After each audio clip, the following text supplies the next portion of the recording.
The elevator doors slid open on the 42nd floor of Ashford Financial Group's Manhattan headquarters, and Ben pushed his cleaning cart into the marble hallway. The wheels squeaked against the polished floor, a sound that had become as familiar as his morning coffee. He'd been making the same journey for 8 months now, invisible to the men and women in $1,000 suits who brushed past him without so much as a glance. "Morning, Ben," called Sarah from reception, one of the few people who bothered to acknowledge his existence. She was already at her desk, steam rising from her coffee cup like incense in the morning light. "Morning, Sarah. How's that grandson of yours doing?" "Better. Thanks for asking. The fever finally broke yesterday." Ben smiled and continued down the corridor. Sarah always had time for a kind word, unlike the executives who treated him like furniture. They had no idea that the man emptying their trash cans owned 67% of this company. His first stop was always the corner office, Damien's domain. Ben knocked twice and waited, knowing the CEO wouldn't arrive for another hour. The office smelled of expensive leather and arrogance, with floor-to-ceiling windows offering a view of Central Park that most people would kill for. Ben had built this company from nothing, starting with a borrowed desk in Queens 32 years ago. Every mahogany panel, every marble tile, every piece of art on these walls existed because of decisions he'd made. Now he mopped the floors where he used to pace, planning strategies that shaped Wall Street. The wire-rimmed glasses perched on his nose were a recent addition, part of the disguise that had served him well these past months. His hands, scarred from childhood farm work in Kansas, gripped the mop handle as he worked around Damien's desk. These same hands had signed deals worth billions, had shaken hands with presidents and prime ministers. Now they pushed a bucket of soapy water across Italian marble. His phone buzzed. A text from his attorney. "Bored getting restless. When are you coming back?" Ben deleted the message without responding. He wasn't ready to come back yet. Not when reports kept crossing his desk about toxic workplace culture, about employees being pushed to their breaking point while executives lived in luxury. He'd been away too long, letting others run his company while he dealt with personal matters. Time to see what kind of leader he'd left in charge. The trash can beside Damien's desk caught his attention. Shredded documents lay scattered inside, but Ben's trained eye could make out fragments of numbers, account codes, dates that didn't align with the quarterly reports he'd approved. His stomach tightened. Financial irregularities were serious business, especially in a company built on trust and integrity. He pulled out a few pieces, careful not to disturb the rest. The letterhead was definitely company stationery, but the partial account numbers he could see weren't from any legitimate business accounts he knew about. One fragment showed what looked like a personal expense claim for nearly $50,000. Ben's jaw clenched. He'd built Ashford Financial on principles his father had taught him on that Kansas farm. Work hard, treat people fairly, and never take what you haven't earned. If Damien was using company funds for personal expenses, that betrayed everything Ben stood for. A sound in the hallway made him quickly dispose of the evidence in his cleaning cart. Victor, the night security guard, appeared in the doorway. "You're here early today, Ben. Wanted to get a head start. You heading home?" Victor nodded, but his eyes were tired. Double shift again. "My daughter's medical bills aren't getting any smaller." Ben remembered Victor's situation. Good man, former Marine, working himself into the ground to pay for his daughter's cancer treatments. The company's health insurance should be covering experimental treatments, but someone had obviously denied the claims. Another mark against current management. Ben finished his rounds on the executive floor just as the morning rush began. Elevator bells chimed constantly as employees flooded in for another day. He wheeled his cart toward the service elevator, but it was out of order again. A handwritten sign taped to the doors read, "Maintenance, use executive elevator." He hesitated. The executive elevator was supposed to be off limits to cleaning staff, but he had no choice. The freight elevator wouldn't be fixed until afternoon, and he had 3 more floors to clean before lunch. The brass doors opened with a soft whoosh. Ben pushed his cart inside, trying to make himself as small as possible in the corner. The elevator smelled like expensive cologne and fresh coffee. He pressed the button for the 38th floor and waited. On the 40th floor, the doors opened again. Damien Rothwell stepped in, his tailored suit impeccable, his Italian leather shoes clicking against the elevator floor. He was talking rapidly into his phone, gesturing with his free hand. No, I don't care what the pension fund manager says. We need that capital freed up for the Meridian deal. Find a way to make it happen." Ben kept his eyes down.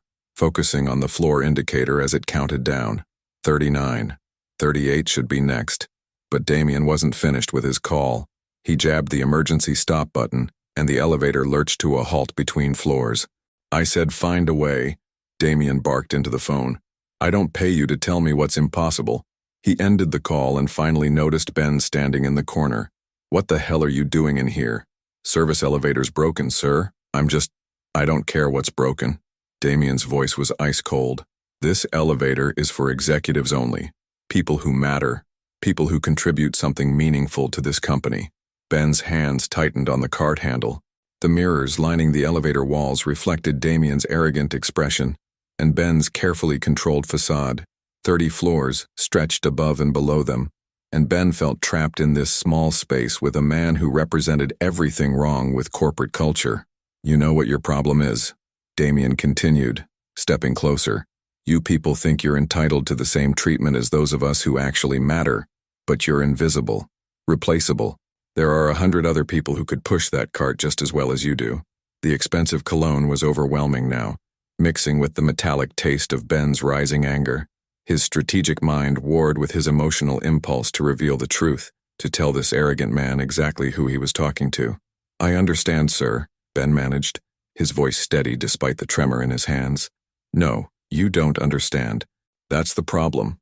Damien pressed the emergency button again, and the elevator resumed its descent. "People like you will never understand what it takes to run a company like this, what it takes to make the hard decisions that keep this place profitable." The doors opened on 38 acres, and Ben quickly pushed his cart out, but Damien wasn't finished. "Stay out of the executive elevator," he called as the doors began to close. "Know your place." Ben stood in the hallway, his heart pounding, as the elevator disappeared. Through the glass walls of a nearby conference room, he could see Damien's reflection in the polished surface, straightening his tie like nothing had happened. That afternoon, Ben made a decision that would change everything. He called his attorney from the janitor's closet, speaking in whispers. "I'm extending the investigation. I need to know exactly how deep this goes." "Ben, you've been undercover for 8 months already. How much more do you need to see?" Ben thought about Victor working double shifts, about Sarah worrying over her grandson, about the shredded documents in Damien's trash, about the way Damien had looked at him in that elevator, like he was less than human. "I need to see it all." 3 weeks after the elevator incident, Ben had restructured his entire cleaning schedule. Instead of finishing by 6, he now worked double shifts that kept him in the building until midnight.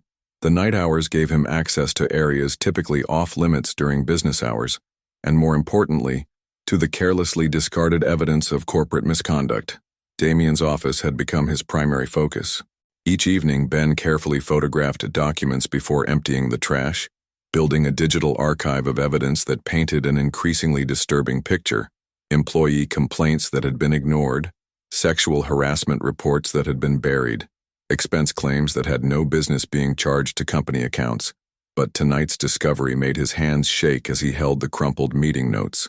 Pension fund liquidation timeline. The header read. Below it, Damien's handwriting outlined a plan to eliminate the employee pension fund entirely, redirecting those assets to finance his personal investment ventures.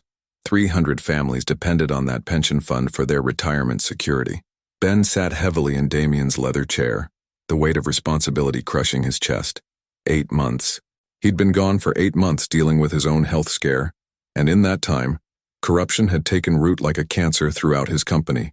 Every day of continued silence enabled more harm. Every night he went home without acting, more employees suffered under Damien's leadership. But premature revelation would prevent him from understanding the full scope of the problem. The moral complexity was eating him alive. Outside Damien's windows, the city sparkled with promise. But inside these walls, people were being systematically betrayed by leadership they trusted. A soft sound from the hallway made him quickly stuff the documents into his cleaning cart. Someone else was working late. Ben grabbed his mop and stepped into the corridor, where a young woman sat at one of the administrative desks, surrounded by stacks of paperwork. Her brown hair was pulled back in a simple ponytail, and she'd traded her heels for comfortable flats.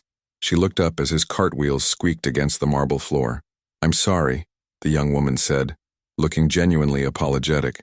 "I know I'm not supposed to be here this late, but I wanted to finish these reports." Ben shook his head. "Don't apologize. I'm just Ben, the janitor. You work as late as you need to." She smiled, and something about her warmth immediately put him at ease. "I'm Isabella Cross. I started in admin about 6 months ago." "Nice to meet you, Isabella." Ben began mopping around her workspace, careful not to disturb her papers. "What's got you working so late?" Isabella sighed, gesturing at the stacks of employee complaints on her desk. "Trying to process these properly, but management keeps telling me to just file them away. It doesn't seem right." Ben's mop stilled. "What kind of complaints? Harassment? Mostly? Pay disputes? People asking for basic respect and being ignored?" She rubbed her tired eyes. "I grew up thinking companies were supposed to take care of their employees, you know? My mom always said a good workplace was like a family." Her genuine compassion struck something deep in Ben's chest. Here was someone who understood what he'd been trying to build all these years. Someone who cared about the same things he did. "Your mom sounds wise. She raised me on her own after the divorce. Dad was never around much." Isabella's voice carried old hurt. "She taught me that your character shows in how you treat people who can't do anything for you."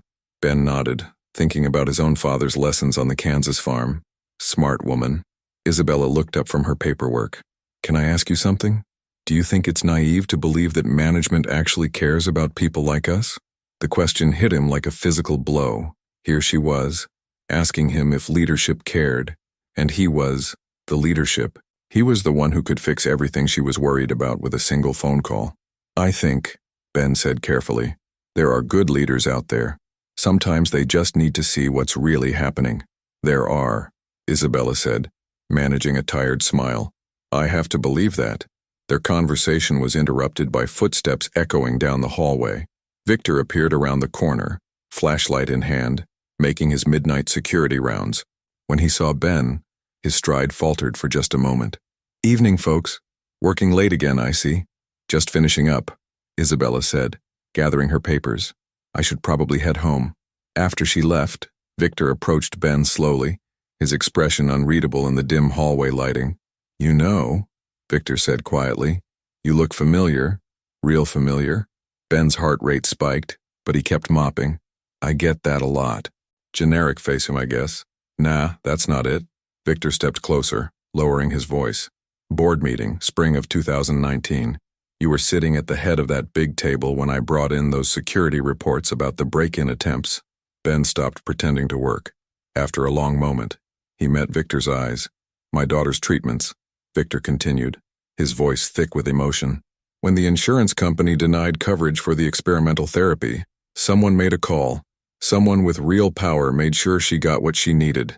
How is she doing? Cancer-free for 2 years now. Thanks to you." Victor glanced around the empty hallway. "So the question is, Mr. Ashford, what the hell are you doing pushing a mop around your own building?" Ben set down his cleaning supplies. "By learning what kind of company I really own." Victor nodded slowly. "And what have you learned?" "That I've been away too long." Ben pulled out his phone, showing Victor the photos he'd been taking. Forced overtime without compensation, sexual harassment cases buried in filing cabinets, pension fund money being diverted to personal accounts.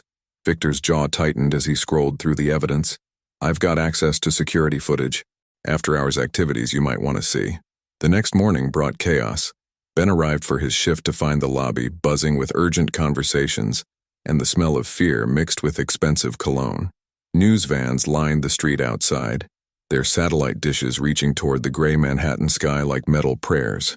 "Hostile takeover," Sarah whispered as Ben passed the reception desk. "Meridian Capital. They're saying massive layoffs if it goes through." Ben's blood ran cold.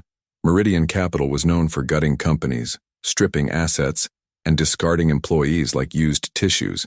They'd been circling Ashford Financial for months, waiting for signs of weakness. He pushed his cart toward the executive conference room, where raised voices leaked through the supposedly soundproof glass. Damien stood at the head of the table, his usually perfect hair disheveled, sweat stains darkening his expensive shirt despite the air conditioning. "This is what happens when we tolerate incompetence," Damien shouted, slamming his hand on the mahogany table. "When we coddle employees who don't pull their weight. Meridian sees weakness, and it's coming from the bottom up." Department heads sat in leather chairs like defendants awaiting sentencing. Ben had hired most of these people personally, had watched them build their careers with integrity and dedication. Now they absorbed Damien's blame in silence, their faces reflecting a mixture of fear and resentment. "Sir," one brave manager spoke up, "our quarterly numbers have been strong. The fundamentals are irrelevant when perception is reality," Damien snapped. "And the perception is that this company has gotten soft." Ben gripped his mop handle so tightly his knuckles went white. One simple phone call, and he could end this nightmare. But he needed to see how deep the corruption ran. That evening, he found Isabella in the break room, staring at her untouched dinner. Her eyes were red-rimmed, and her hands shook as she held her coffee cup. "Hey," Ben said gently. "Rough day?" She looked up, and his heart broke at the despair in her expression. "I might lose my job, Ben. We all might. I've been thinking," Isabella continued, her voice barely above a whisper, "what if companies could actually be different? What if leadership cared more about people than profits?" Ben sat across from her, fighting the urge to tell her that such companies did exist, that he'd tried to build one. Tell me what that would look like." Her eyes brightened slightly. Real transparency. Leaders who actually listen to employees instead of just talking at them. Fair wages, genuine career development, treating people with dignity regardless of their position. She gestured around the sterile break room. Even something as simple as making sure the janitor feels valued. The irony wasn't lost on him. Here she was, describing everything he'd originally envisioned for Ashford Financial, speaking to the one person who could make it reality. "You really believe that's possible?" "I have to. Otherwise, what's the point?" Isabella stood and began helping him empty trash bins, working side by side as equals. "My father always said people like us don't get to make real change, but I think he's wrong." Their comfortable silence was broken by Victor's arrival. He looked troubled as he approached them. "We need to talk," he said quietly to Ben. "I found something you need to see." Later, in an empty conference room, Victor showed Ben security footage of Damien meeting with contractors at the company's supposed training facility in the Hamptons. The facility was actually Damien's personal estate, and the $200,000 renovation had been charged directly to employee development funds. "3 people working nights to afford their rent," Victor said grimly, "while he builds a wine cellar with their training budget." Ben stared at the footage, his last shred of doubt evaporating. The emergency board meeting was called for 7 that evening. Ben positioned himself in the hallway outside the main conference room, methodically mopping the same section of marble floor, while board members filed past him like pallbearers. These were people he'd handpicked over the years. Margaret Chen, who'd helped him navigate the 2008 financial crisis. Robert Martinez, whose ethical standards had guided the company through countless difficult decisions. Patricia Wong, whose employee advocacy had shaped their original HR policies. Now they sat around his conference table, their faces grave as Damien paced behind the projection screen. "Meridian has increased their offer to $847 per share, Damien announced, his voice strained. "They're exploiting our current instability." Through the glass walls, Ben watched Margaret shake her head. "The instability exists because leadership has lost the confidence of both employees and shareholders." "Leadership?" Damien's voice cracked. "I've been holding this company together while dealing with unprecedented external pressures." Robert leaned forward. "The pension fund irregularities, the employee complaints, the harassment cases that never reached proper resolution. These aren't external pressures, Damien." Ben's chest tightened as he watched his carefully chosen board lose faith in leadership he should have been providing. The irony was devastating. They were calling for exactly the kind of oversight he'd returned to implement. 72 hours, Patricia said finally. "Us either demonstrate competent leadership, or we'll be forced to consider a complete management restructuring." Damien's face went pale. "You can't be serious." "Dead serious," Margaret replied. "This company means too much to too many people to let it die under incompetent leadership." 24 hours later, Ben's world collapsed. Victor found him in the supply closet, holding a leaked document that made his hands tremble. "Mass layoffs," Victor said grimly. 300 people, effective immediately. Ben scanned the termination list, his heart sinking with each familiar name. Sarah from reception, half the administrative staff, the maintenance crew who'd worked here for decades, and there, near the bottom, Isabella Cross, Victor Manning. "He's blaming company losses on employee inefficiency," Ben whispered, his voice breaking. false financial reports to justify saving his own position. That night, he found Isabella in the break room, sobbing quietly into her hands. Her termination letter lay crumpled on the table beside an untouched cup of coffee that had long since gone cold. "I'm sorry," she whispered when she saw him. "I know you probably think I'm being dramatic, but this job meant everything to me." Ben sat beside her, fighting every instinct to reveal the truth. "You're not being dramatic. I actually believed I could make a difference here, that someone in leadership might eventually listen." Her voice cracked. "But people like us don't matter to people like them." The woman he'd come to love was breaking apart, believing herself powerless against corporate cruelty. 300 families would lose their livelihoods while the man responsible protected himself with lies. Ben possessed ultimate power to stop it all, yet felt completely helpless. "Isabella," he began, then stopped. Revealing his identity now would save her job, but destroy the authentic relationship they'd built, the relationship that had shown him what his company could become. "I won't let this happen," Ben said quietly. Isabella looked up through her tears. "What can either of us do? We're nobody." But Ben was already moving. He kissed her forehead gently and headed for the supply closet, pulling out an encrypted phone he'd kept hidden behind cleaning supplies. Working through the night from his cramped hideout, Ben orchestrated the most complex financial maneuver of his career. Through intermediary lawyers and shell investment firms, he secretly purchased controlling interest in Meridian Capital's outstanding debt obligations. By dawn, he owned enough leverage to block their hostile takeover entirely. Simultaneously, he forwarded 8 months of documented evidence to the SEC through anonymous channels: financial irregularities, pension fund diversions, employee rights violations, everything he'd photographed and recorded during his undercover investigation. At 6 in the morning, he made one final call to his attorney. "Execute the Ashford Defense Protocol." "Are you sure?" "Once this starts, there's no going back." Ben thought about Isabella crying in the break room, about Victor working double shifts, about Sarah worrying over medical bills. "I'm sure." By 8 o'clock, federal investigators were in the lobby with search warrants. News vans returned, but this time covering a different story. Stock prices stabilized as mysterious white knight investors with intimate knowledge of both companies had somehow thwarted the takeover overnight. Ben watched Damien's confusion and panic from across the marble lobby, knowing the final confrontation was now inevitable. The emergency board meeting was scheduled for noon. The boardroom buzzed with tension as federal investigators examined documents in the adjacent conference room. Board members sat in stunned silence, watching their company's reputation crumble in real time through the floor-to-ceiling windows overlooking the street, where news crews had multiplied like locusts. Damien paced behind the projection screen, his usually immaculate appearance disheveled. Sweat stained his expensive shirt despite the air conditioning, and his voice cracked as he addressed the room. "This is obviously a coordinated attack by our competitors. Meridian's trying to destabilize us from within." "Damien," Margaret said wearily, "the evidence speaks for itself." "What evidence?" "Anonymous tips, doctored documents." Damien's desperation was palpable. "We can't let a few disgruntled employees destroy everything we've built." The boardroom doors opened, and Ben entered carrying his cleaning supplies. Several board members glanced at him with mild irritation, but Damien's reaction was explosive. "Are you kidding me? Get this janitor out of here. We're dealing with a crisis."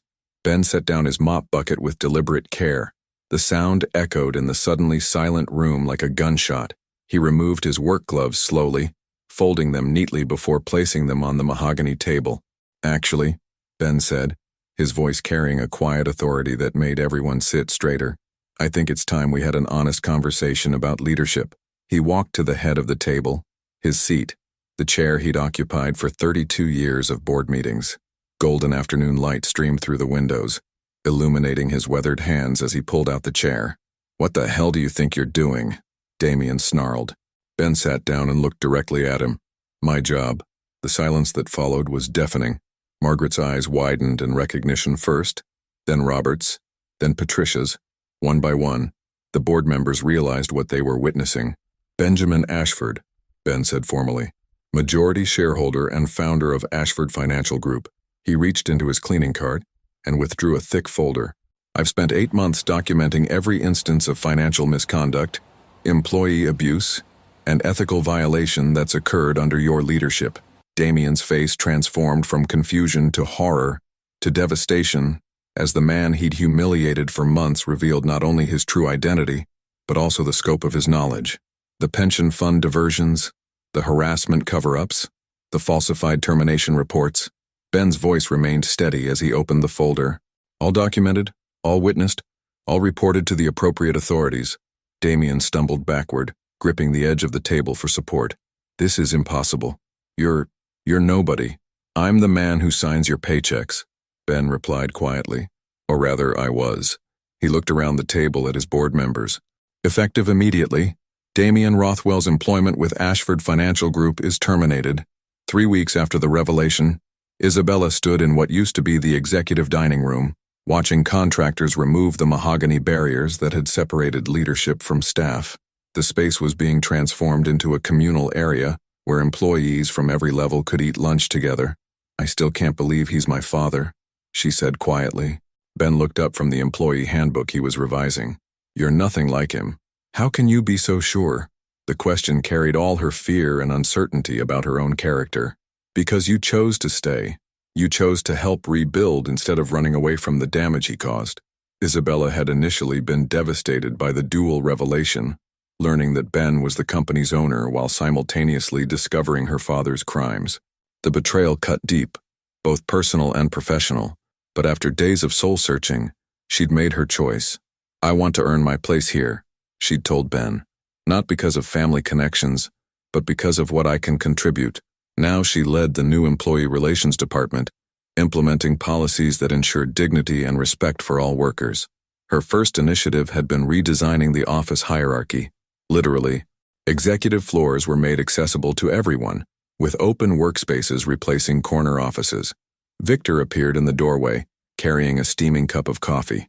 His new title of Chief Security Officer came with expanded responsibilities for maintaining ethical workplace standards, and he wore the role naturally. Morning briefing in 10 minutes, he said. The harassment prevention training program is ready for your review.